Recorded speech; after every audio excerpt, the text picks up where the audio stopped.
ทคะซื้อลูกคือราหุลนี่สุพรหมพราหมณ์สุพรหมสุพรหมพราหมณ์นั่นแหละในสมัยนั้นการปกครองบ่ได้มีอย่างมากเด้เมื่อพระพุทธเจ้าได้ตรัสรู้แล้วการแสดงธรรมมาจากกัปปวัตนสูตรครั้งแรกหมู่เทพเทวดาและมนุษย์ทั้งหลายบรรลุธรรมหาประมาณไม่ได้หาประมาณไม่ได้แต่ว่าเท่านั้นโกรธเท่านั้นโกรธยังมาบวก3 ล้าน4 ล้านยังมาบวกเลยมารวบรวมแล้วว่าหาประมาณไม่ได้เทวดาและมนุษย์ทั้งหลาย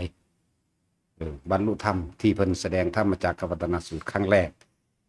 หมู่เทพเทวดาทั้งหลายตลอดทั้งมนุษย์บรรลุธรรมหาประมาณไม่ได้เพิ่นโดนจังเทศเทื่อนึงเพราะว่าอายุเพิ่น100,000 ปีแต่ว่าอายุของพระองค์เองนั้น80,000 ปีอายุศาสนา100,000 ปีโดนในจังเทศนะเทศครั้งที่2กับบรรลุธรรมเท่าไรล่ะหลาย190 ล้านโกฏนี่บรรลุธรรมเทศครั้งที่2คือเทศในอนัตตลกนสูตรเทศที่3อทิฏฐปริยสูตรบรรลุธรรม90 โกฏเบิ่งความพร้อมคนที่สั่งสมบุญคนที่ทรงสั่งสมบุญบารมีที่ไปเกิดน้ำเพิ่นแล้วก็แสงสว่างที่ออกจากพระวรกายนี่สว่างไป10,000 โลกธาตุแสงสว่างของที่ออกจากพระวรกายของพระเจ้า ใส่ยังเป็นสัญลักษณ์ว่าเช้าเที่ยงหรือกลางคืนตอนเย็นจังซี่นกกระจอกออกหากินจากห้างกับดอกไม้บานแล้วก็ฟังเสียงไก่มีอยู่3เป็นสมมุติว่าเวลานั้นเวลานี้มีอยู่3อย่างที่เพิ่นเอามาเทียบกันถ้านกกระจอกออกหากินปุ๊บแสดงว่าเศร้าเห็นนะถ้านกกระจอกเข้าห้างก็แสดงว่าถึงเวลาค่ำเห็นนะเปรียบเทียบเพราะว่าดวงอาทิตย์นั้นบ่อาจสามารถแผดเผาให้ความร้อนกับโลกได้เลยว่าอาศัยพระพุทธรังสีของพระพุทธเจ้าองค์นั้นออกเป็นความสว่างแสงสว่างของพระพุทธเจ้าองค์นั้นความร้อนของดวงอาทิตย์ก็บ่อาจสามารถทำได้มันสิสว่างกว่าดวงอาทิตย์มันหุ่มไว้ใน10,000 โลกธาตุตลอดในการในศาสนาตอนที่พระพุทธองค์ยังมีชีวิตอยู่นี่แต่ละมือสิบ่ขาดเสียง10 อย่างเสียงเล่นดนตรีเสียงร้องรำทำเพลงเล่นดนตรีร้องรำทำเพลงเสียงเอิ่นกันกินข้าวเสียงคุยธรรมะกันเสียงคุยธรรมะแล้วก็เสียงเฮ่นี่หมายถึงมีการช่วยเหลือการงานซึ่งกันและกันเนี่ยสิบ่ขาดใน10 เสียงนี้ว่าขึ้นอยู่การสร้างสมบุญเด้อผู้ใดอยากไปพบพ่อแบบนั้นสมัยต่อไปคือยุคของพระศรีอริยะเมตไตรก็จะเป็นแบบนั้นแหละแต่ในเริ่มต้นแรกของพระพุทธเจ้าปทุมมุตระนี่สิมีเดรัจฉีอยู่เพียงแค่กลุ่มเดียวหลังจากกลุ่มเดรัจฉีนี่ที่มีความเห็นไม่ตรงกับคำสอนพระพุทธเจ้าเรื่องเดรัจฉีมีความเห็นไม่ตรงแต่กลุ่มเดรัจฉีทั้งหลายเหล่านี้นี่มีเป็นพวกฆ่าเกลือพอฆ่าเกลือไปปัจจุบันกลุ่มที่เป็นนั่นของพระพุทธเจ้าทั้งเบิดทั้งโลกนั้นมีอยู่กลุ่มเดียวเป็นมีอยู่ประเทศเดียวแต่ว่าเขาบ่อาจสามารถไปค้าขายกับพวกนี้ได้ถึงเขาสิมีเกลือซึ่งเป็นสินค้าที่เกลือนี่เป็นสินค้าที่จำเป็นที่สุดนะแต่ว่าบัดนี้เขาบ่มีเสื้อผ้าใส่ที่หมายถึงอยู่เมืองกาสีนี่สิเป็นตำผ้าเฮ็ดผูกเฮ็ดผ้านะเฮ็ดเป็นเครื่องนุ่งห่มอย่างดีละเอียดเนื้อดีจังซี่นะพวกนี้จะเอาเกลือนี่มาแลกมาขายแล้วก็มาซื้อขายพวกนี้แต่ว่าบ่มีผู้ใดค้าขายนำบ่มีคนคุยนำเกิดความทุกข์ร้อนในหัน สุดท้ายแล้วเลยเข้าไปพึ่งพระพุทธเจ้าพระพุทธเจ้าเลยให้คำแนะนำคนทั้งโลกนี่เหลือเฉพาะประเทศของพวกท่านเพียงประเทศเดียวที่มีความเห็นต่าง แต่พวกเฮามันเป็นหยังคือบ่เห็นตรงกันซะหรือเฮาสิมากลายเป็นกาดำในกาขาวแต่เพียงกลุ่มเดียวนี่บ่ก็พิจารณาตามเป็นจริงที่เพิ่นแสดงธรรมพระพุทธเจ้าแสดงธรรมแล้วก็เข้าใจแต่ก็เปลี่ยนใหม่เลยเป็นอันว่าในสมัยศาสนาของพระพุทธเจ้านั้นโดยปีแรกนี่มีเดรัจฉีอยู่ปีพรรษาที่สองปีที่สองนี่บ่มีเดรัจฉีเลยเป็นสัมมาทิฏฐิเบิดทั่วโลกนั่นแหละจังว่า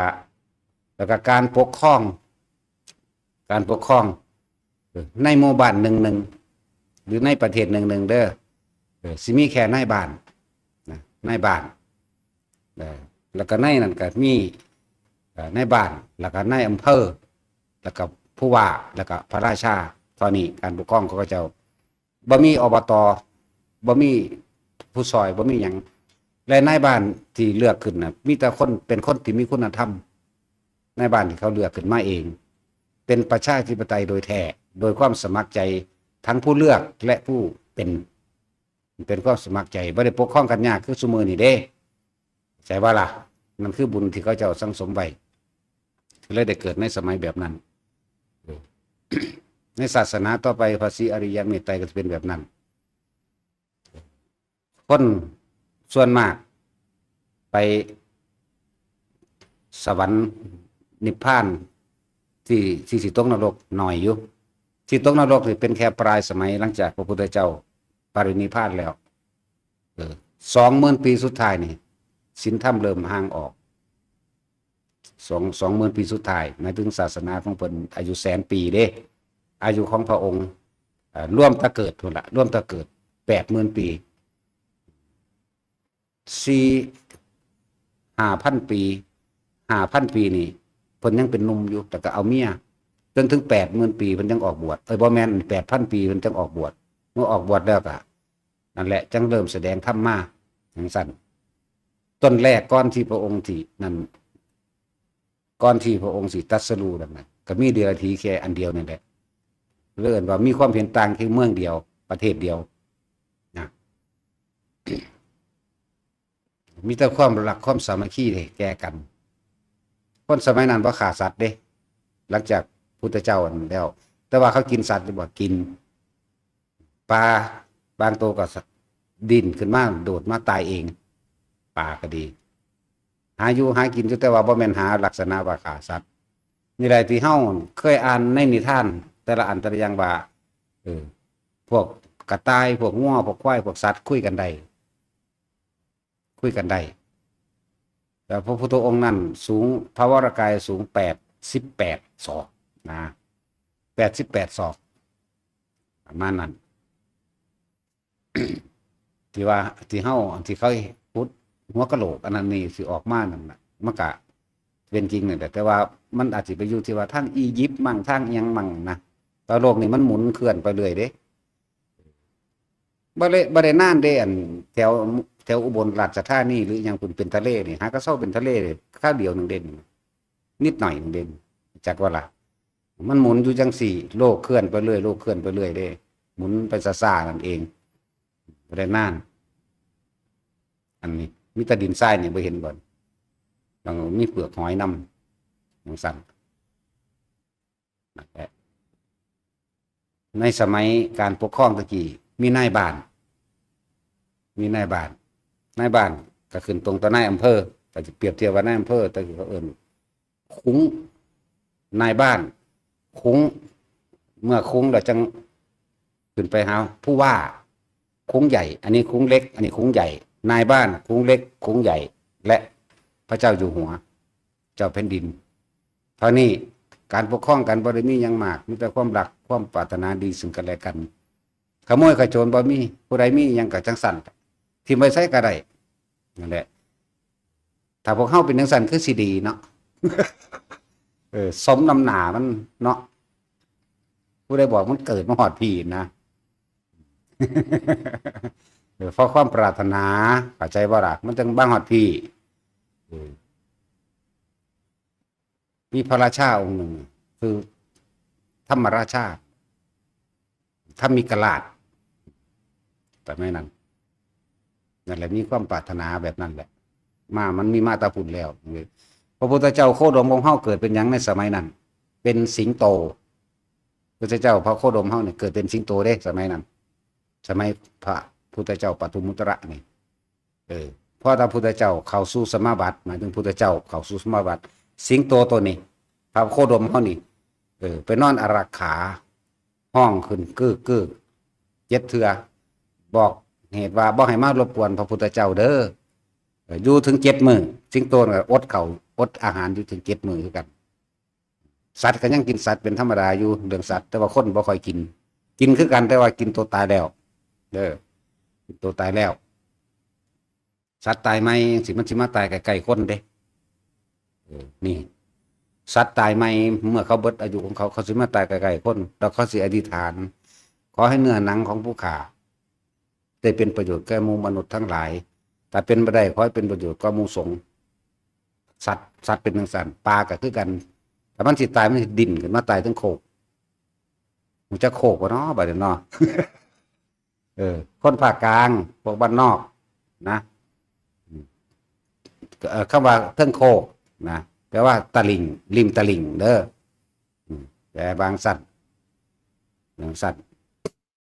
เขากินสัตว์ที่บอกก็กินอยู่แต่ว่าบ่หาแบบนั้น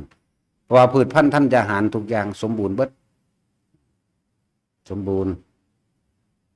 สัตว์กะยังว่านั่นแหละบางตัวก็คุยกันได้เด้เขาเคยว่ากระต่ายเว้ากันนางอันนี้เว้ากันนะเขาดูปลาล่ำปลาล่ามามันมีเหตุเบิดนั่นแหละทุกอย่างเด้อมันบ่ปลาล่ำปลาล่าปานใดดอกนิทานตะกี้คำว่านินทาแปลว่าเรื่องเล่าสืบต่อกันมาเด้บ่แม่นแบบนินทากันคือเฮาซุมื้อนี่เด้เอากันให้เป็นให้ตายเด้ซุมื้อนี่นินทาแปลว่าเรื่องเล่าสืบต่อกันมาจากความเป็นจริงไม่ใช่ใส่ร้ายป้ายสีคือซุมื้อนี่เด้เลิกซุมื้อนี่เลิกว่านิทานกับเรื่องเล่าสืบต่อกันมาความหมายเดียวกันนินทากับนิทานแต่ซุมื้อนี่โดยความรู้สึกนินทานี่คือการใส่ร้ายป้ายสีจักว่าล่ะจังซั่น สมัยการปกครองตะกี้โอ้ยนายบ้านนายคุ้งนายคุ้งแล้วก็นายคุ้งใหญ่และพระเจ้าอยู่หัวมีเท่านี้จึงบอกว่าคนที่มีความซื่อสัตย์และจงรักภักดีต่อประเทศมีพระเจ้าอยู่หัวเท่านั้นเฮาเปรียบเทียบใส่ซุมื้อนี้คือกันเบิดทุกราชการของพระเจ้าแผ่นดินเบิดทุกราชการจนเท่าราชการที่10นี่เพิ่นบ่ฆ่าลูกเพิ่นดอกคนในประเทศนี่ลูกเพิ่นเบิดคนที่หากินเพิ่นนี่ก็แม่นพวกเฮานี่เด้แหละจึงบอกว่าบ่จำเป็นต้องมีหยังก็ได้เลือกนายบ้านซะคือผู้ใหญ่บ้านซะซุมื้อนี้นายอำเภอซะนายอำเภอคือนายคุ้งบัดนี้นายคุ้งใหญ่หมายถึงผู้ว่าจากผู้ว่านายคุ้งใหญ่ไปหาพระบาทสมเด็จพระเจ้าอยู่หัวซ้ำนี่ก็อยู่ได้แล้วบ่ต้องมีดอกสอบตมีมาแย่งกันกินซื่อตะกี้บ่มีเด้อบตเนาะคนบ่ทันได้ผิดกันเด้พี่น้องก็ผิดกันแม่นว่าแต่เลือกเขาอวดอ้างความดียกความเลวผู้อื่นอวดอ้างความดีเจ้าของเฮ็ดให้คนผิดกันแจกเงินแจกทองว่าซั่นผู้ใหญ่บ้านผู้ใหญ่แบนคือกันแม่นว่าล่ะหรือพวกเจ้าบ่เอาติคือบ่แม่นจังคนในเรื่องนี้แม่นหรือบ่แม่นต้องยอมรับความจริงตัวว่ามันแม่นไหมเนาะพี่น้องผิดกันเด้ขนาดพี่น้องกับพี่น้องลงนี่ก็ยังเป็นคนละฝักละฝ่ายนั่นแหละความโลภเข้าใจบ่ผลประโยชน์สมัยตะกี้ผู้ใหญ่บ้านเอาหยังจ้างบ่ได้เอาหยังจ้างผู้ใดมีหยังก็สั่งเข้าใจบ่มีหมากผลไม้ได้เก็บมาหรือจากป่าจังซี่นะก็มาฝากกันซื่อๆนี่ปกครองกันเป็นคุณธรรมอีหลีเลยนี่นั่นแหละปกครองกันพระราชาสมัยตะกี้โอ้ยมีคุณธรรมส่วนมากนี่แหละถึงบอกว่าส่วนมากเขาเจ้าตายแล้วไปสวรรค์พรหมโลกและนิพพานมากที่สุดที่มันมาเสื่อมตอนที่ว่าบ่เฮ็ดตามศีลตามธรรมตอนที่พระศาสดาเข้าสู่ปรินิพพานแล้วนี่ มีเรื่องหยังมีเรื่องเดือดร้อนไหมตีคอล้อตีคอล้อจะคอล้อว่ารอคนการ ไป เป่าประกาศโดยใช้เสียงเคาะเด้อเขาว่าขอร้อนเป็นไม้ตีแบบดังป้งป้งน่ะบางที่ก็ตีโป่งหมายถึงเอาโกนไม้เอาไม้มาโกนมาเสาะให้มันมีเสียงพอดีแล้วก็กระทุ้งปงปงเหมือนตีละครั้งนั่นแหละตะกี้ตีขอร้อกับตีโป่งว่ามีเรื่องประชุมอย่างในลูกบ้านเมื่อนี้เฮาสิไปซอยไผสร้างบ้านเมื่อนี้เฮาสิไปซอยไผปราบหนทางปรับมันแหละตะกี้ว่าเพื่อนว่าปราบพืชปราบหนทางปรับทางเมื่อนี้เฮาสิซอยหม่องใดสิสิก่อเจดีย์และวิหารหม่องหันหม่องนี้สิสร้างพระสงฆ์องค์เจ้าตะกี้โอ้โหธรรมดาบ่แล้วก็การเรียกว่าหยังล่ะแสดงพระปาฏิโมกข์การแสดงโอวาทปาฏิโมกข์ของพระพุทธเจ้ามีการประชุมถึง3 ครั้งนะ3 ครั้งบัดนี้ภิกษุสงฆ์หลายขึ้นก็เลยมีความผิดมั่งเล็กน้อยเป็นธรรมดาคือเอิ่นว่าสงฆ์บ่บริสุทธิ์พุทธเจ้าบ่แสดงได้แต่สงฆ์บ่บริสุทธิ์เด้อเพราะความบริสุทธิ์ของพุทธเจ้าบ่ว่าองค์ใดก็ช่างพระพุทธเจ้าเฮาเนี่ยแสดงทีเดียวประชุมสงฆ์โดยบ่ได้นัดหมายทีเดียวถ้าที่2บ่แสดงพระสงฆ์ไม่บริสุทธิ์ถ้าเพิ่นออกแสดงปึ๊บออกไปปุ๊บสงฆ์องค์นั้นจะต้องหัวแตกบ่ยอมรับบ่นั่นแหละจึงมีการแสดงปงอาบัติสมัยตะกี้มี3 ครั้งสงฆ์หลายขึ้นแล้วก็มีผิดมั่งเป็นธรรมดานั่นแหละพระพุทธเจ้าในสมัยนั้นแสดง3 ครั้งเท่านั้นนอกนั้นพวกเธอทั้งหลายจงกระทำกันเองคือว่านั่นแหละตะกี้บ่ท่านได้มีระเบียบวินัยอย่างมาก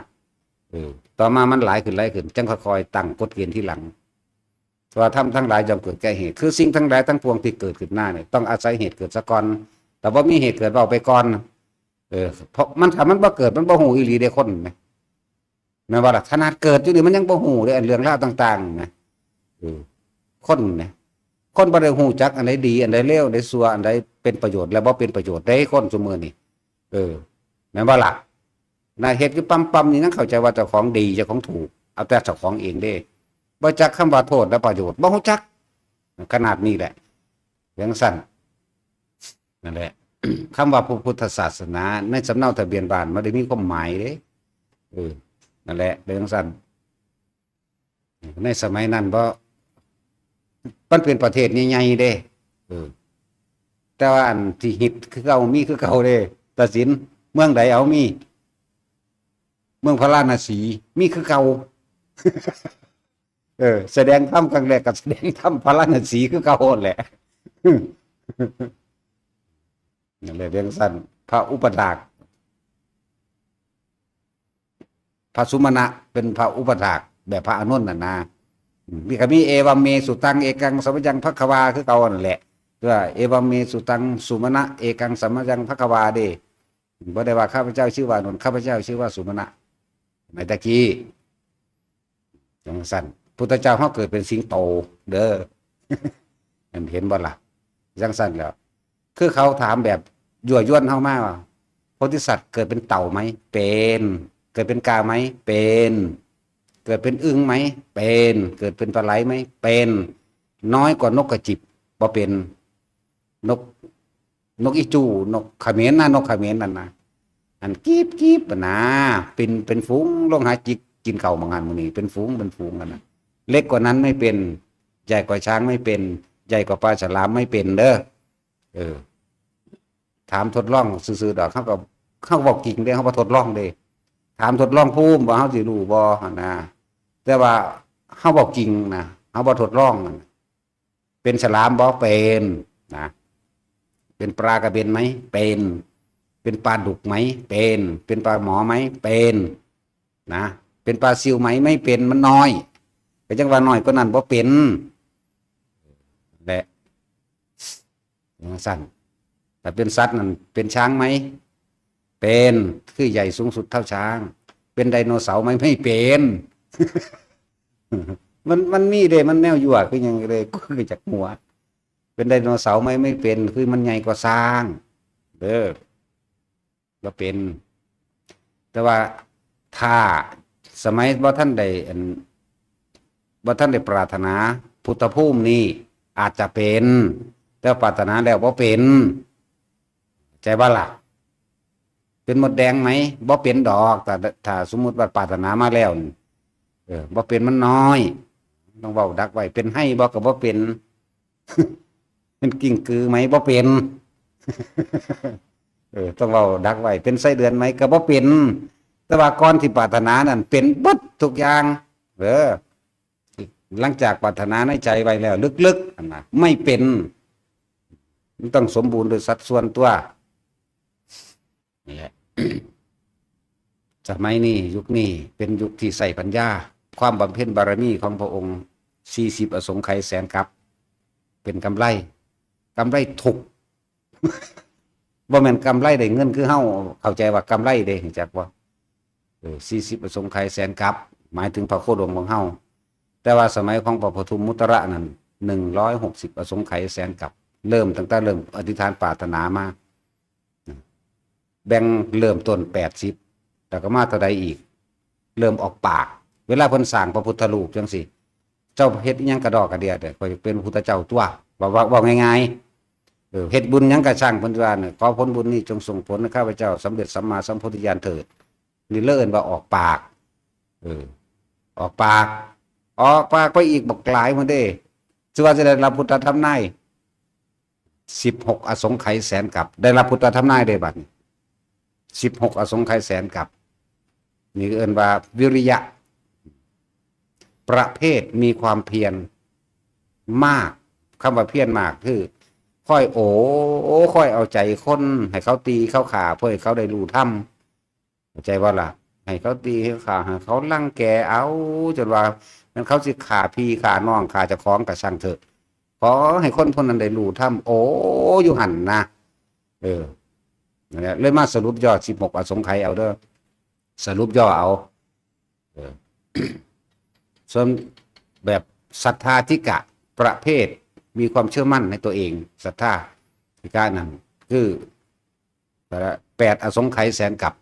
เอามองมันพุทธธรรมนายโลด8อสงไขยแสนกับส่วนปัญญาธิกะหมายถึงประเภทใช้ปัญญาอย่างยิ่งยวดคือพระโคดมเฮานี่4อสงไขยแสนกับนั่นแหละจังว่าพวกเฮาเอาตัวรอดไผตัวรอดมันเด้อเข้าใจว่าล่ะ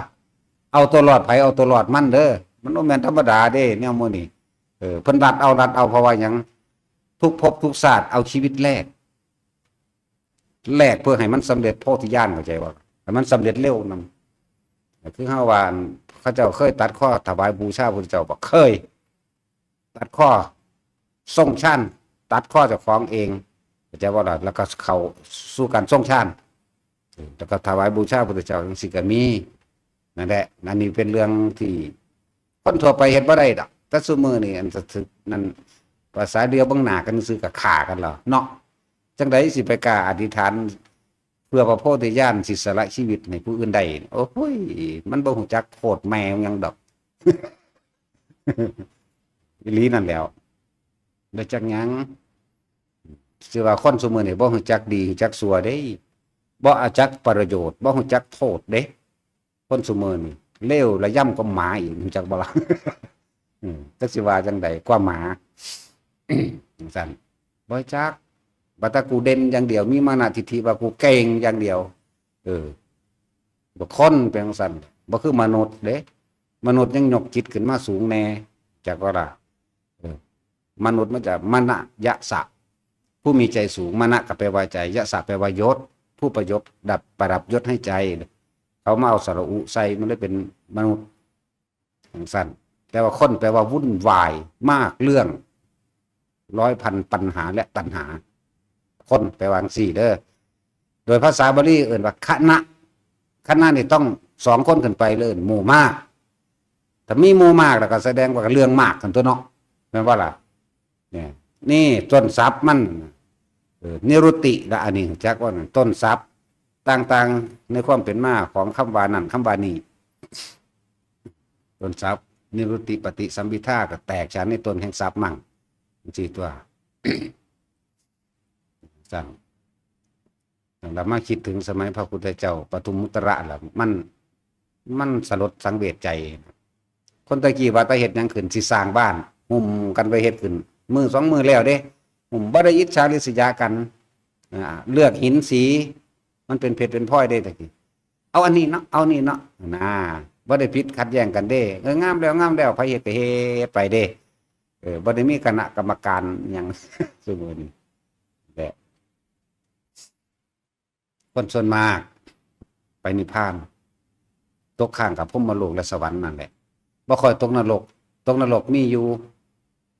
ตกนรกก็มีอยู่หังบ่หลายก็มีอยู่คือกัน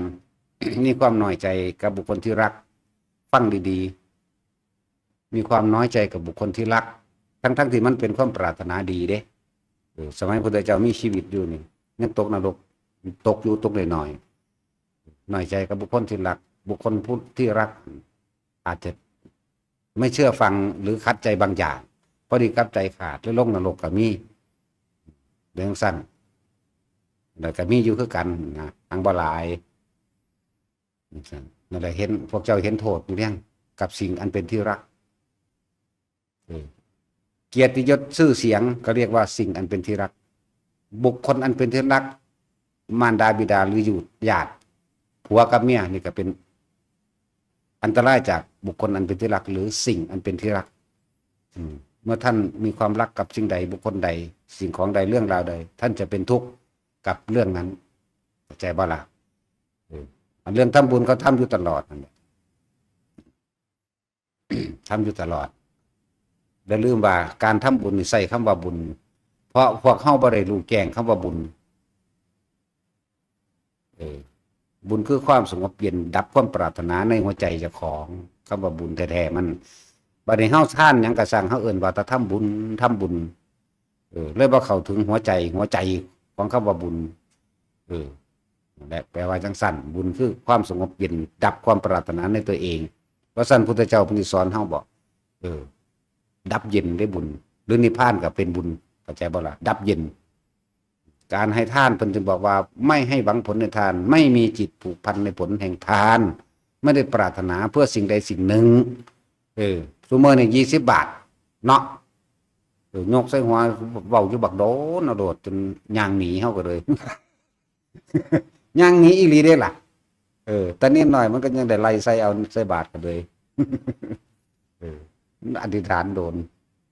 มันเหลือบตาบางยังน้อยมันไปก็ปุ๊บ10 เมตรอ่ะตั้งนั่นดาเฮาก็ไปพวกเฮาใส่ผู้ข้างหลังก็ได้บ่หาแต่ใส่เฮาดอกนั่นบ่ล่ะจังซั่นแหละ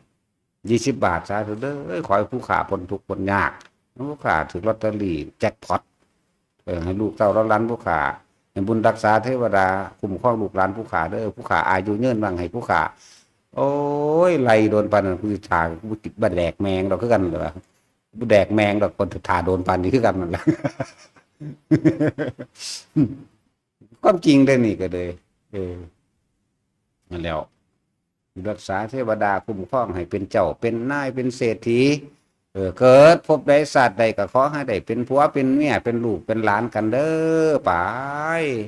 คำว่าทุกข์คำว่ายากเกิดศาสตร์ใดพบใดก็อยากให้พบให้พ่อเบิ่งนี่มันจะไปรู้เรื่องคำว่าอย่าหวังผลในท่านมีจิตพันในผลแห่งท่านจังไดสิไปเข้าใจคำว่าอนิจจังทุกข์และอนัตตาบ่สิไปเข้าใจธรรมะพระพุทธเจ้าสอนได้จังไดพุ่นยังสิไปปรารถนาเป็นลูกเป็นหลานหลายคนอยู่นี่ก็สิเป็นอยู่ดอกเกิดเป็นลูกแม่อีกเด้อลูกตายเนาะ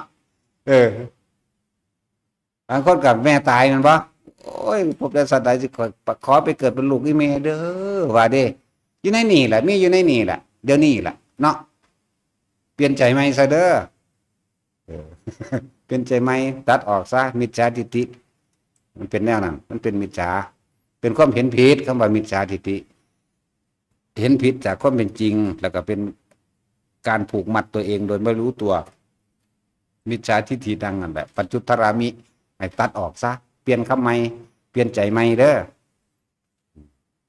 หรือคนที่เคยอาฆาตแค้นกันว่าสร้างเข่ากระดูกดำมันจักว่าล่ะ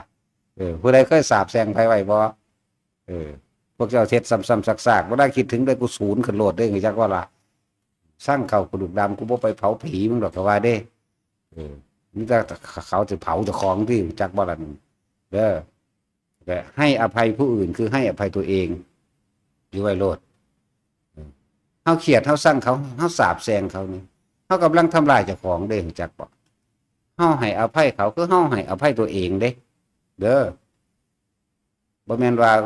กูบ่อยากอยู่ใกล้มึงนั่นแหละอยู่นํกันรู้จักบ่ย้ายบ้านนี้เพราะว่ากูสร้างอีนั่นนั่นแหละอยู่นํกันคิดพอจังได๋ก็ศูนย์ขึ้นโลดนะเป็นสั่นตัวนี่แหละของจริงก็เป็นสั่นคิดถึงความเป็นจริงบ่สั่นสัญญาอารมณ์มันเกิดพับขึ้นมาในความรู้สึกพวกเจ้าภาพจำมันก็มีอยู่ในหันเนาะรูปอีนั่นแหละอีช่างแหละอยู่นํกันเด้นั่นน่ะแต่ว่าตายไปแล้วสมมุติว่าเจ้าขาดใจเจ้าสิได้ไปตีไปขาเขามันแม่นเด้เจ้าไปถือเขาตีเขาขาเพราะอารมณ์เจ้าเองตกเป็นทาสอารมณ์เองเด้จังซั่น อันจิตสุดท้ายจึงสำคัญที่สุดเด้อพวกเจ้าจะไปทำบุญทำทานมาแต่ทั้งใดก็ช่างสำคัญตรงจิตสุดท้ายเด้ว่าสั่นสิให้ทุกคนแน่ลมหายใจบ่เฮาเน้นย้ำซะเหลือเกินเด้ช่วงขณะคิดแวบเดียวสิว่าเสี้ยววินาทีก็บอกบ่ได้บ่ถูกเด้แวบเดียวตอนนั้นเด้จนมันขาดออกจากชีวะขาดออกจากความมีชีวิตอยู่ในชีวะนี่ออกพอดีนิดเดียวเท่านั้นไปห่วงลูกห่วงหลานนิดเดียวเท่านั้นเด้แล้วก็หรือว่ามันบ่คิดถึงท่านที่เจ้าของเฮ็ดไว้ด้วยความปลื้มใจมันก็บ่ไปได้สวรรค์อย่าเข้าใจว่าท่านไว้กองบักใหญ่เคยเฮ็ดกฐินเคยเฮ็ดผ้าป่าเคยสร้างโบสถ์ข้างศาลาเคยเป็นเจ้าภาพบวชเคยถวายบาตรถวายผ้าไตรจีวรพระไตรปิฎกหยังก็สร้างพวกเจ้าบ่ไปคิดถึงมันเอง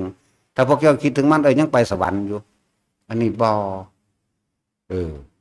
มันบ่คือกันกับภาวนานี่แหละจึงบอกว่าเน้นภาวนาอยู่กับเน้นลมหายใจพร้อมให้มันชินจักก็เลยสอนเน้นแต่อันนี้แหละบัดนี้เน้นนักแต่อันเดียวนี่เอาคนไปทำบุญเป็นหมื่นเป็นแสนเป็นล้านคิดถึงอยู่บ่ปลื้มใจอยู่บ่ว่าได้ให้ส่วนมากท่านอยู่บางคนก็เอาไปอวดไปอ้างว่ากูท่านศาลานั้นกูเฮ็ดเด่นโบสถ์กูเฮ็ดเด่นกุฏิกูเฮ็ดเด่นอันนั้นกูเฮ็ดเด่นนะแต่เป็นจักไปอ้างหมู่ก็มีเด้ฮู้จักบ่มันอีหยังเกิดขึ้นนั่นความอวดตนยกอ้างขึ้นมานั่นแหละจังซั่นอยากได้ชื่อได้เสียงเขาจะให้ผู้อื่นยอมเจ้าของต่อท่านหลายบ่ซั่นสิบอกว่าพุทธบาทบ่นั่นจังบ่ได้อ้างหมู่นะนั่นแหละเวลาตายไปแล้วจะไปคิดได้ว่าสวรรค์มันสิลูกแลนมันรับเอาตัวเองบ่ไปคิดถึงท่านบ่คิดถึงศีลบ่คิดถึงบทสวดมนต์เนี่ยพวกท่านหนังสือคือกันสื่อพระไตรปิฎกสุดละ 8,000 สุดละ 10,000 กว่าจังซี่ท่านแล้วในมื้อนั้นแหละแต่ก็บ่ต่อเนื่องในการคิดถึงบุญนั่นบ่เฮาจึงมีการปฏิบัติธรรมโดยการทรงอารมณ์อันเป็นกุศลหรือทรงฌานนี่เองเข้าใจแล้วบ่บัดที่แนะให้ทุกคนล่ะพวกเจ้าเอาสติแนบกับลมตลอดเกิดหยังขึ้นแนบกับลมแนบกับลมและการวิธีฝึกของเฮาเนี่ยทำได้ตลอดการทุกเมื่อบ่ต้องมาเดินอยู่วัดจงกรมก็ดีเดินอยู่บ้านก็ได้บ่ต้องมานั่งอยู่วัดนั่งอยู่บ้านก็ได้กินข้าวอยู่พวกเจ้าก็สามารถปฏิบัติธรรมได้สามารถเข้าอยู่รู้กับลมหายใจได้เฮ็ดจังไดก็อยู่ได้อันนั้นจึงบ่เน้นนักเน้นหนาขณะจิตสุดท้ายเร็วมากมันธรรมดาแวบเดียวท่านคุณหมองเศร้าหมองส่วนมากคนบ่ค่อยคิดถึงท่านปานใดเด้แม่นบ่เวลาคุยกันจังนึกพอเด้เวลาจับกลุ่มคุยกันจังนึกพอวัดนั้นกูก็ได้เฮ็ดมองหันกูก็ไปเด้แต่เวลาปกติเวลาที่ของอยู่บ้านอยู่เฮือนเองนี่แหมอยู่ในการในงานนี่แหมบ่ได้คิดถึงนั่นเด้บ่ได้คิดถึงผลบ่ได้คิดถึงท่านที่ตัวของเฮ็ดไว้เห็นเกิดความปลื้มจิตเด้คนที่นึกถึงท่านที่ตัวเองเคยท่านไว้แต่ว่าบ่ได้ยกบ่ได้อ้างบ่ได้หยังก็เป็นการทรงฌานอย่างหนึ่งเข้าใจว่าล่ะเพ่งไปในว่ายังมีเครื่องประดับจิตเจ้าของเองอยู่ว่าเฮาได้ปลื้มใจพอใจภูมิใจอยู่เฮาได้สร้างร่วมกันสร้างสถานีวิทยุเสียงธรรมกับหลวงตานี่เฮาก็นึกถึงจังซี่นี่วันนี้ได้ทำหนังสือได้หลายๆอย่างอยู่ในงานได้สาระตนเองอยู่ในงานหลายๆอย่างสินี่ก็เป็นการนึกถึงบุญกุศลอันนึงแต่เฮาบ่ไปอ้างไผแล้วเฮาก็บ่เคยแลกพร้อมจังซี่นะนี่เว้าเรื่องของเจ้าของเพื่อผู้อื่นก็มีให้มันเป็นเพื่อเป็นคติเพื่อเป็นเรื่องระลึกนึกถึงมันแน่ บ้านนี้คนส่วนมากเนี่ยท่านแล้วก็แล้วไปเลยบ่คิดถึงบ่มีความปลื้มใจเพราะว่าชีวิตประจำวันแล้วก็ไปหาผู้นั้นไปหาผู้นี้เว้าไปทางต่ำมากกว่า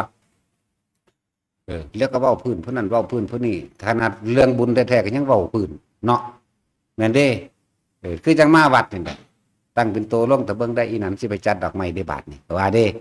เนาะผู้ใดจัดดอกไม้ก็บ่พอเด้ผู้ใดจัดกับเขาวผ้าเขาวก็บ่ถูกใจให้ลางคนก็เอามาหยังจังสิเพิ่นบ่แดกดอกเวลาเขาจัดผ้าเขาวหมกหน่อไม้โยนของเขาถิ่มเอามาหยังหิโยนถิ่มเรื่องเด้อขนาดมาทำบุญเด้นั่นมันสิเข้าใจอีหยังก็ดอกมาละนั่นแหละ โยนของเพิ่นถิ่มก็มีบางเขาเจ้าตำแก้วกับผักกฐินมาวิเอามาหยังภาษาจังสี่ภาษีสแตกโยนของเขาถิ่มเด้มันเป็นจริงเด้อเรื่องจริงเด้นี่มันเรื่องเว้าแต่งขึ้นมาเด้นี่เห็นมากับตาเราเด้นี่ยินมากับหูเราเด้นี่มกหน่อไม้จังสี่โยนถิ่มโยนถิ่มมันบ่ธรรมดานี่สูงสุดในการท่านของเขาแล้วบางคนมันมีสำนันเด้จักบ่ล่ะมีสำนันมันเป็นบุญของเขาแล้วแต่ว่าเนี่ยไปเทศของเขาอย่างนะแล้วก็ไปตัดสินใจแทนพระอีกเด้เพิ่นบ่สแตกดอกว่าซั่น บางเลือกเบิ่งจังซี่น่ะไผสิแดกโยนถิ่มเด้โอ้ยนั่นแหละมึงสิได้นอนกินหมูกินโคตรนี่อีห่ามึงนี่ธรรมดาบ่นั่นแหละไปตัดสินใจแทนเพิ่นอีกขนาดเขาจี้แป้งจี้พระพุทธเจ้าเพิ่นก็ยังสันเขาจี้แป้งจี้นั่นของนางอันยังละวิสาขานางสุชาดาเนี่ยนางสุชาดาสมัยพระพุทธเจ้าอนุมัติสีเป็นแค่คนหดดอกไม้น้ำดอกไม้ซื้อเก็บดอกไม้ให้เศรษฐีมือละ8 กำซื้อเด่นได้มีค่าจ้างแค่ว่าข้าวสาร1 ทนานทับพี่ทนานตะกี้สมัยตะกี้เอาอันตาลเห็ดน่ะนะเปลือกตาลเห็ดเนื้อตวง1 ทนานแต่สำนั้นยามแรงมากเขาก็เทจอกให้ก็เอาไปแล้วก็เอาไปผสมกันกับห้ำจากว่าเขาใส่โคกตำเข่าตะกี้ก็กวาดเอาพวกนั้นมาคอยฟัดเอามันได้หลายขึ้นก็เอาไปเกลือกเอาไปกิ้งใส่กันกี้ไว้มื้อละ2 ก้อนคือเขาจีซุมนั่นแหละเป็นแบนดอกแบบเพิ่นกันเพิ่นก็ขี้ยามมื้อเช้าเพิ่นฟ้าวไปฮดดอกไม้เด้ซั่นฟ้าวไปพุทธเจ้าสิสงเคราะห์พุทธเจ้าสิสงเคราะห์นั่งก็ย่างไปนำทางพุทธเจ้าเรียกว่าทรงแสงในตัวเพิ่นเองสัพพนรังสีมาเกิดความสว่างไสวมานั่งก็เห็นที่เฮาทุกข์เฮายากนี่เนาะเพราะว่าเฮาบ่มีโอกาสได้ทานคือเขาเจ้าเนาะมาคำบ่งของเจ้าของอาหารเฮาคือเป็นของต่ำของหยาบเป็นของท่าสีพระศาสดาสิกินแนวบ่เนาะนึกไปนำทางเด้จักว่าท่าสีธาตุหญิงท่าสีแต่ชายเขาเอิ้นธาตุซื่อธาสะธาตุซื่อแต่ผู้หญิงเอิ้นว่าท่าสีไปพุทธเจ้าเพิ่นสิสงเคราะห์นั่นแหละเป็นจังได๋ก็ช่างเถอะเพิ่นสิสันหรือว่าสันก็ช่างเถอะตัดสินใจใส่อันเดียวซะก่อนจักว่าใส่อันเดียวอีกอันนึงไว้เหลือไว้ตัวเองกินพอจะใส่บาตรปุ๊บพระพุทธเจ้าองค์นั้นเพิ่นก็ไปนั่งอยู่นั่นโขดหินใต้ห่มไม้เพิ่นก็สันให้เบิ่งต่อหน้าต่อตาเกิดความปลื้มใจดีใจน้ำตาไหลตายก็ช่างมันเถิดกูบาดนี่เอาอันที่เจ้าของเหลือไว้กินนั่นน่ะก็เลิ่นว่าท่านแบบตัดชีวิตเลยตายก็ช่างเถิดกูไว้กินก็สร้างเถาะนะพระพุทธองค์สันให้อยู่ก็ไปใส่อันที่2อีกเห็นบ่ล่ะมื้อนั้นก็เลยโชคดีไปเลยกษัตริย์มาตั้งทางใดบุ เลยมาเอาไปเป็นเมียเป็นมเหสีนั่นมันจังสั่นตัวแล้วก็รวยมาเลยเท่าเดียวนี้แหละเท่าเดียวนี้แหละวิสาขานั่นน่ะนั่งวิสาขาหลังจากพระพุทธเจ้าอนุมัติสีมาจนปัจจุบันนี้คำว่าตกต่ำบ่มีเกิดเฉพาะมนุษย์และเทวดาเท่านั้นมีคติเท่านี้เป็นสุคติตลอดมนุษย์และเทวดาเท่านั้นแต่ว่ามันค่าปรารถนาเล่าจังสิได้ไปพุ่นล่ะสมัยยุคพระศรีอริยเมตไตรนะข้าปรารถนาอยากเป็นอุปถากพระเจ้าหาพระองค์จักว่าล่ะ เรื่องสั้นนั่นแหละคือแม่เพิ่นนั่นแหละแม่พระพุทธเจ้าเฮานี่สิริโสภาพัฒน์เด้นั่นน่ะบ่ได้แปลบ่ได้แม่นสิริมหามายา สิริมหามายานี่หมายถึงพุทธเจ้าบนเทศบุคคลที่ลุ่มหลงในคุณงามความดีนะสิรินี่แปลว่าความดีอันสูงสุดแล้วผมใฝ่ฝันจากดีสูงสุดก็มูน่ะนะผู้ใดสิเลิศซ้ำกูเลื่อนสิริมหามายาถูกความดีนั้นหลอกลวงทำให้เวียนว่ายตายเกิดเพราะยึดดีถือดีติดดีเขาจะบอกสิริมหามายามันเรียกว่าสิริโสภาพันธ์เด้สิริโสภาพันธ์เทวีเด้อันนั้นมันคนละอันกันเด้มีพระได้เทศดอกตัวนี้มีเฮาผู้เดียวนี่แหละนะอะไรพุทธเจ้าเทศอันนี้เด้อเทศอยู่ไสล่ะเทศอยู่สวรรค์ตอนเพิ่นไปโปรดเอาพุทธมารดานั่นแหละจึงบอกว่ามนุษย์บ่ค่อยรู้เรื่องปานใดดอกคือจังเขาเจ้าบอกกันว่าพระอภิธรรมบ่ได้เทศอยู่ในโลกมนุษย์เด้บ่มีผู้ใดแตกฉานเด้มันคนละวิสัยของพุทธเจ้าเท่านั้นจังสิแตกฉานเพราะเทศซึ่งนี่ละเอียดและรวดเร็วเป็นบ่มีพระอรหันต์องค์ใดที่มาขยายความได้มากมายรายละเอียดละออเฮาเรียนในอภิธรรมเฮาเบิ่งแล้วตัวนี้ผิดตัวนั้นถูกตัวนี้ขยายความบ่ถูกเฮาก็ฮู้จักจังว่าเขาปฏิเสธในอภิธรรมนะแต่ว่าบางคนก็ยังไม่เหตุปัจจโยทุกอย่างมีเหตุเนี่ยก็เอาอภิธรรมมาว่าอยู่แต่ว่าปฏิเสธเนาะ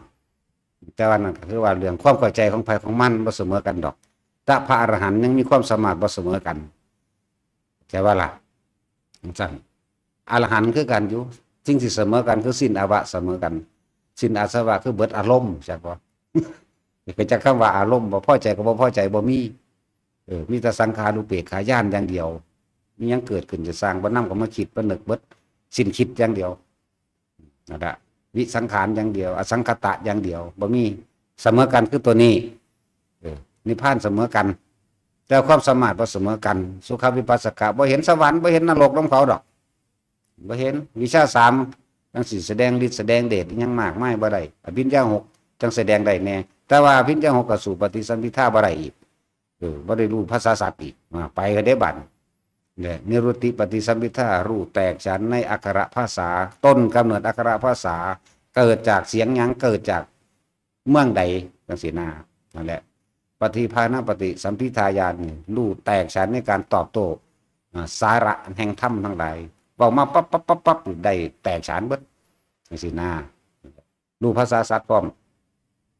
อะไรเพียงสั้นจึงบอกว่าบ่นั่งกันดอกฉะนั้นเฮาบ่ต้องไปถือออกมาเป็นสาระหรือความขัดง้างในตัวเองหรอกหรือขัดง้างนั้นผู้อื่นพร้อมบ่ต้องเบิ่งลมหายใจเจ้าของโลดเนี่ยเน้นว่าคนที่ทำทานมามากๆส่วนมากบ่ค่อยคิดถึงแต่ว่าคนที่ทำภาวนาเนี่ยมันสิคิดถึงลมอยู่เรื่อยๆจึงให้ทุกคนเน้นลมแล้วก็ทำปัจจุบันให้ดีที่สุดเด้อจะไปหวังว่าสิได้ไปพบพ่อสิพระศาสนาของพระศรีอานว่าอธิษฐานไอ้สิได้อยากกินหยังได้หยังไปอธิษฐานเอาตาต้นละกาละปะพฤกษ์เด้กันระปะพฤกษ์นี่แปลว่าป่าของทุกสิ่งหาได้จากป่าบ่แม่นไปอธิษฐานอยู่ตู้เข้าใจว่าล่ะของทุกอย่างไม่หาได้จากป่าเหมือนกันกับศาสนาของพระพุทธเจ้าปทุมนั่นแหละข้าวสาลีก็เกิดในป่าอาหารก็เกิดในป่ากันรับปะพฤกษ์ของทุกอย่างเกิดจากป่าในป่าเข้าใจว่าละบาดหลายๆคนเขาว่าอยากได้ยังไปยืนอธิษฐานเอามันบ่แม่นแบบนั้นก็ยังไปหาเอาคือกันนั่นแหละอธิษฐานหยังเข้าใจผิดเด้อที่ว่าคอยคบเมืองแก้วคอยแค่หวังนานคอยพบภาษีอานในอนาคตอาการนอนเทินโอ้ยเกิดไปเป็นให้ในสมัยนั้นนะแม่ให้ก็มีคือกันหมาก็มีแมวก็มีไก่ก็มีปลาก็มีปูก็มีใส่เดือนก็มีพวกนั้นน่ะแต่เฮาทำดีที่สุดในวันนี้โดยไม่หวังสิ่งใดเลยนั่นน่ะมันบ่ถึงมันทางไปเอาเองดอกแล้วก็จะไปตั้งความอยากไปไหมมันจะไปนรกที่หลายกว่าเพียงสั้นเด้จึงเป็นสิ้นเรียกว่าอันตะทานตรกัปซะด้วยซ้ำนั่นกับดีมีผู้เจ้าหาองค์บัดมันไปปลายสมัยนี่เจ้าเอ๋ยเจ้าช่วยก็ยังได้แต่จะได้ลงนรกหรอนรกกับนรกยุ่งสั่นเด้เสื้อจะอาคันจะการตั้งโลกใหม่กำเนิดโลกใหม่อีกมันพอแห้งเด้การเนิดโลกใหม่นั่นต้องนรกกับตรงสั่นเปรตกับเปรตยุ่งสั่นผู้ขึ้นสวรรค์นี่โชคดีเนี่ยก็สวรรค์อยู่ตั้งนานๆอยู่นะกูไปนิพพานแมงอย่างเดียวพอละไม่ต้องไปอย่างดอกกิจก็ละ หยุดในหูดังของโดดยังก็ดีมันเสี่ยวขณะเดียวฉะนั้นจึงบอกทุกคนเป็นยังคือฝึกให้ทรงฌานเจริญฌานเจริญสติปัฏฐาน4ด้วยอานาปานสตินี่เป็นองค์แห่งการตรัสรู้ทั้งหมดเลยนี่เพราะว่าเฮาสิทำกับข้าวกับน้ำอยู่บ้านอยู่เฮือนอยู่ซ่านยังได้ก็ช่างนึกถึงลมหายใจได้ตลอดเวลาแล้วก็บ่ต้องไปอาศัยไผอีกนี่แหละจึงบอกว่าตนแรกเป็นบุญของตนคือบอกทุกคนอยู่นี่เบิดทุกคนจะมาเฮ็ดอยู่นี่เป็นหยังคือบ่เฮ็ดอีหยังให้มันเป็นเบิดสุขจังจะไปถาพึ่งพาอาศัยไผคือพวกนี้แหละมีผัวโยนแต่ผัวบ่พาไปก็ไปบ่ได้สู้ก็บ่หัดขับรถเราเองโดดถามแม่มึงหยังเนี่ยมอไซค์กูก็เป็นรถใหญ่กูก็เป็นอยากเฮ็ดหยังกูก็เฮ็ดเป็นด้วยตัวเองตัวมันก็ซอยด้วยตัวเองได้ตัวถ้าผู้ใดอยากพ้นทุกข์เนี่ยอย่าไปยื่นมือขอความพึ่งพาจากไผแม่เฮ็ดเอาเองเนี่ยมันไหลมาฮอดการสู้ลมหายใจนี่บ่พึ่งพาไผเด้อพึ่งตนเองจากความจริงเดินพึ่งตนและพึ่งธรรมเด้ไหลเข้ามานี่สู้ลมหายใจนี่มันบ่ได้พึ่งไผเด้นั่นน่ะจักบ่ล่ะธรรมะคือพระศาสดานำความจริงมาแสดงไว้แล้วเฮ็ดแบบนี้เจ้าสิบ่ได้มาเกิดอีกนั่นแหละเอสาวันโตทุกขตะเป็นผู้พ้นจากทุกข์แล้วในลมหายใจนี่เอาเถอะไปเถอะหน้าเป็นผู้พ้นจากความทุกข์คือบ่กลับมาเกิดอีกเขาบอกว่าตัวแนวปลูกต้นไม้ยังสิถ้าผู้นั้นมาขุดหลุมถ้าผู้นั้นเอาอันนั้นมาก่อนถ้าผู้นี้มาก่อนคือว่าสัตว์โลดจักบ่ล่ะนี่ฝึกมันไว้ธรรมดาเด้สิไปพุ่นไปพี่ถ้าผัวมาขับรถเนาะเฮ็ดมันเป็นบ่ทุกอย่างแล้วขับเอาเองโลดไปหยังดูนี่เข้าใจบ่ล่ะเรื่องสั้นตัว นั่นแหละทุกอย่างเฮาต้องสอนให้พึ่งตนเองพึ่งตนพึ่งความจริงคือทำให้มันเป็นตามนี้ถ้าตราบใดเฮายังไม่ยืนมือขอความช่วยเหลือจากผู้อื่นจะหวังว่าสิพ้นจากทุกข์เพราะเจ้าเอามีความหวังไปฝากไว้นำผู้อื่นแล้วนั่นต้องเป็นด้วยตนเองนะทุกอย่างที่ให้ที่ได้อยู่มีเบิดเด้ล้วนแล้วแต่ว่านี่กูอยากให้รู้พึ่งตนเองแล้วก็ไปเอาเองโลดจักแล้วก็จะไปเกรงใจไผอีกในเมื่อเฮาบ่ทำลายผู้ใดอยู่ไหมนั่นแหละให้รู้จักดีจักเลวด้วยตนเองนั่นแหละพึ่งตนเองพึ่งที่เน้นแต่ละมื้อทรงฌานเด้อจับจุดอารมณ์มาเด้อนั่นนี่เด้อนี่เด้อเพราะว่ามันเป็นของที่อยู่ในตนเองบ่ต้องไปเพิงไผแล้วเฮานั่นเปิดหรือว่าปลูกเมล็ดพันธุ์พืชให้แล้วมันสิไปผิดคำสอนบางใดไปอ่านเบิ่งในอันโอวาทปาติโมกข์ได้ประจังนั่นวิจารณังวิเวกชัมปิติสุขังปฐมังฌานังอุปสัมปชาวิหารติให้พวกเธอทั้งหลายอยู่ในวิหารธรรมอันนี้มีไหมละอกุศลออกเสียแล้วเข้าสู่สิ่งที่เป็นกุศลเนี่ยสิ่งที่เป็นกุศลวิตกวิจารปีติสุขเอกคตานั่นเป็นผู้มีจิตตั้งมั่นในความเป็นหนึ่งเรียกว่าปฐมฌานดังสั้นตัววิตกาวิจารณังวูปัสสมาอัจฉตังสัมปัสสะทนังกีตโสเอโกทิภาวังอวิตกังอวิจารังวิเวกสัมปติสองปะธมังฌานังอุปสัมปชัญญะวิหารติปีติยาจาวิรคาอุเปกโกลมหายใจได้หายไปนี่แล้วเฉพาะปีติเกิดขึ้นนี่เห็นบ่ไม่ได้จับลมเลยวันปีติย่อมเกิดขึ้นเอง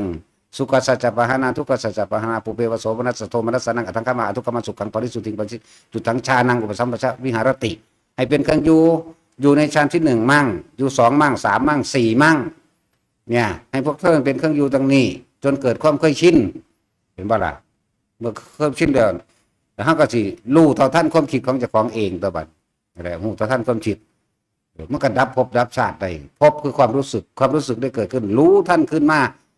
แต่นั้นกลับเข้ามาสู่ลมหายใจความคิดปรุงแต่งไปไม่ได้ภพได้ดับลงแล้วในขณะนั้นเห็นบ่ล่ะ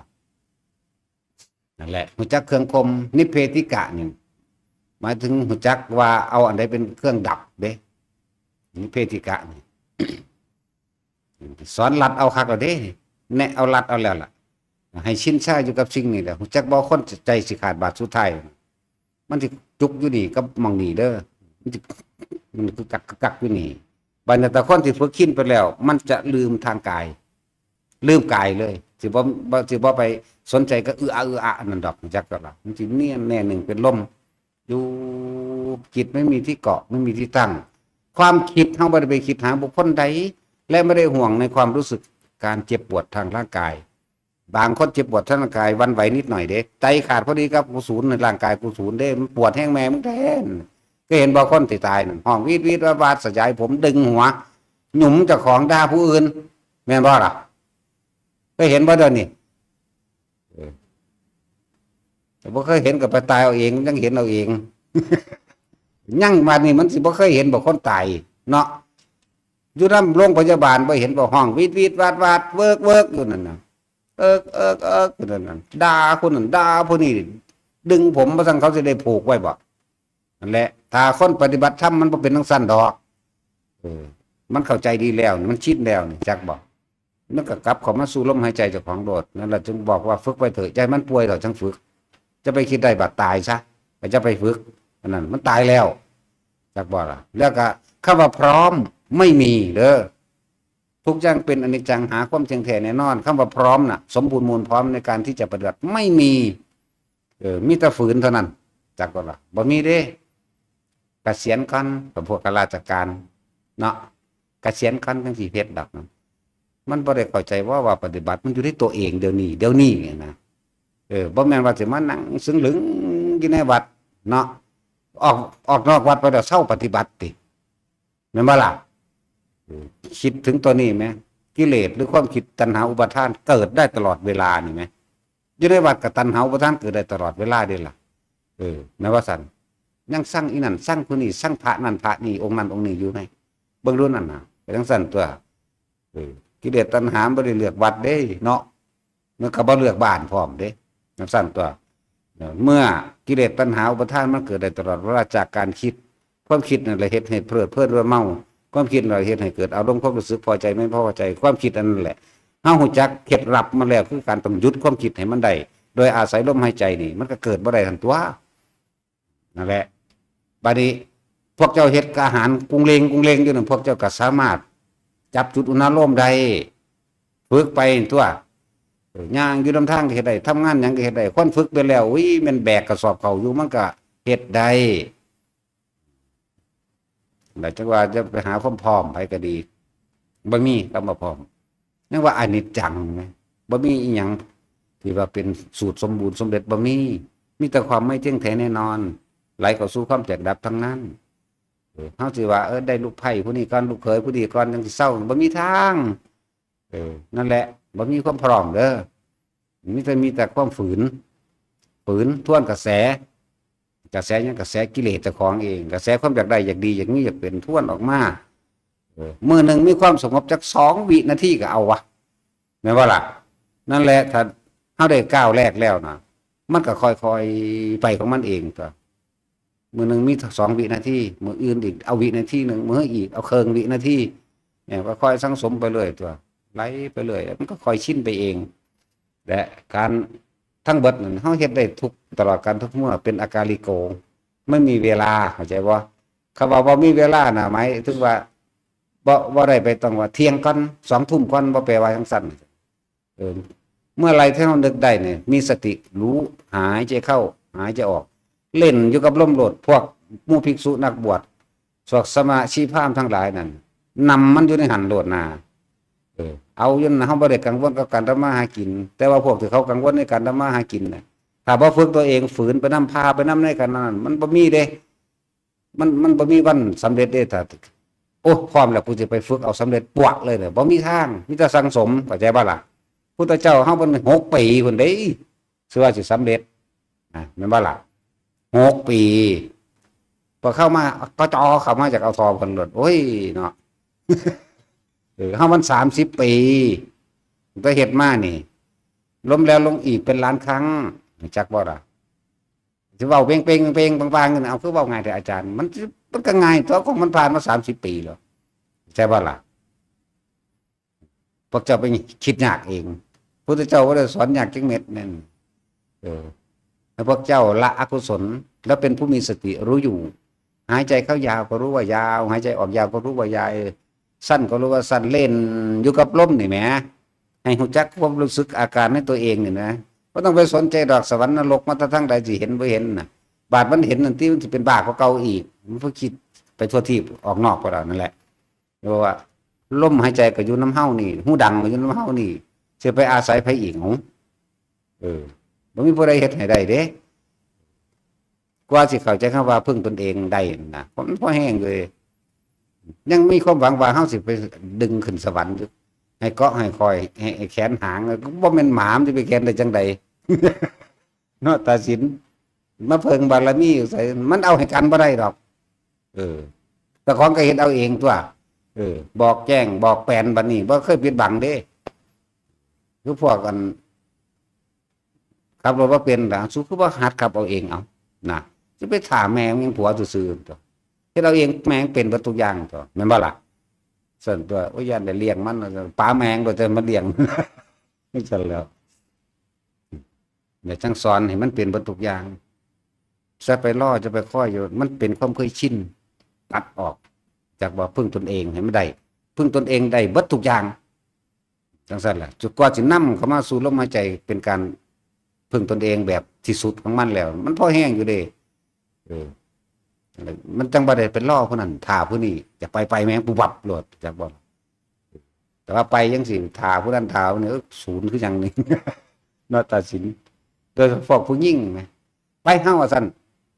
ต้องแล่นรับบ่แม่นแล่นไปหยังได้แล่นไปแต่งโต เล่นไปแต่งตัวอีกชั่วโมงหนึ่งโอ้ยอีหาหล่นละบาทนี่ แต่ว่าไปคือไปเลยเด้เฮาปั๊บเบิดยังมาเสียเวลานำพวกจังสี่อีกเนาะเลยนั่นแหละคนน้ำคนในลุงตุงนั่งไป โอ้ย ไปเฮ็ด5 นาทีกว่าๆมาล่ะ เท่านั้นอีหลีเด้ไปเฮ็ดซ้ำนั่นแหละอันแต่งตัวนั่นนะชั่วโมงหนึ่งไปเฮ็ดงาน5 นาทีมาแล้วโอ้ยเนาะ สั่นแล้วมันมีความรวดเร็วต่ฝึกรู้จักว่าฝึกให้เร็วในการคิดนึกหรือเตรียมตัวพร้อมมีผลเบิดเด้ที่ป้าเห็นกันนี่พร้อมความตายน่ะมันบ่ได้บอกไผเด้รู้จักว่าล่ะว่าซั่นสิบอกว่าพร้อมฝึกในตัวเองฝึกลมหายใจในตัวเองมันคล่องมันชินโลด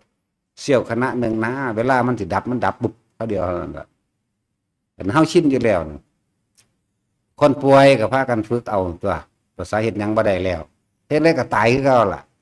เฮาบ่เคยอวยพรให้คืนมาได้มีแต่ให้ตายสมควรตายแล้วล่ะพอตายล่ะโลดแต่ว่าโอ้ยเจ้าอายุยืนเด้อบ่มีทางพอตายแล้วโลด จังซั่นตัวความจริงมันต้องตายใช่ไหมเนาะบ่ตายเดี๋ยวนี้ก็ตายเดี๋ยวอื่นใช่ไหมจังซั่นตัวเพราะนั้นก็พร้อมอยู่ในลมหายใจโลดไปก็ดีนะสั่งสมไว้เดี๋ยวมันปึ๊บเองดอกนั่นแหละเอาสบายทานรับบ่โอ้เก่งกัน